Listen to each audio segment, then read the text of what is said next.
Hi everyone, this is Justin Manaloto, isang guro na nangarap magkaroon ng coffee shop. Kaya tara, samahan niyo ako. Ito na yung pinakahihintay nyo dahil i-unbox na natin ang ating Gemini 3149 at ang ating Primero Espresso AD500 grinder.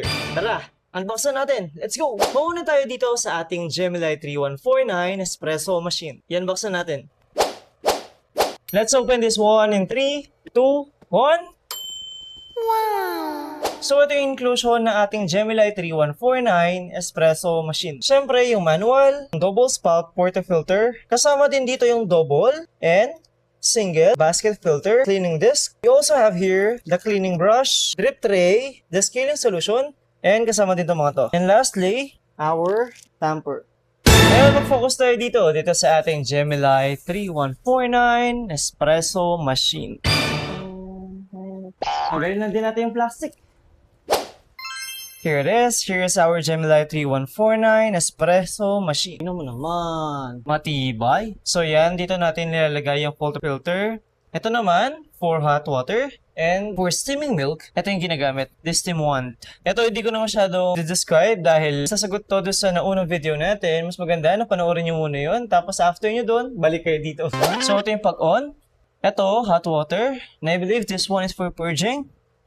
Tama. Then, single shot. Double shot. Here is our new Gemini 3149 Espresso machine. So ito yung magiging baby natin sa ating coffee shop. Kaya sana marami kang magawang espresso. Ito naman parang heater to. Pwede mong ilagay yung mga cups dito para uminit ng konti. Ngayon naman, let's proceed to our grinder.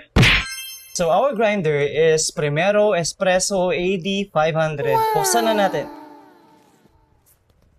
Siyempre, ang ating manual. Ito yung hopper cover, powder coaster, the hopper, meron din tayong cleaning brush, and siyempre, yung pinaka-body niya. Baba ko na konti kasi di ko masyadong mabot. Ayaw lumabas nga ni. Bigat pa lang. At syempre, yung pinaka-body niya. Medyo madumi lang na konti kasi ito yung tinis. Which is good. Kasi alam natin na gumagana talaga siya. Although mas gusto ko sana black, even doon sa espresso machine natin. Para mas bumagay siya doon sa theme ng ating coffee shop. Kaso doon sa espresso machine, white lang yung available. Kaya ang ginawa natin, pati yung grinder, pina-white na rin natin para mas match sila.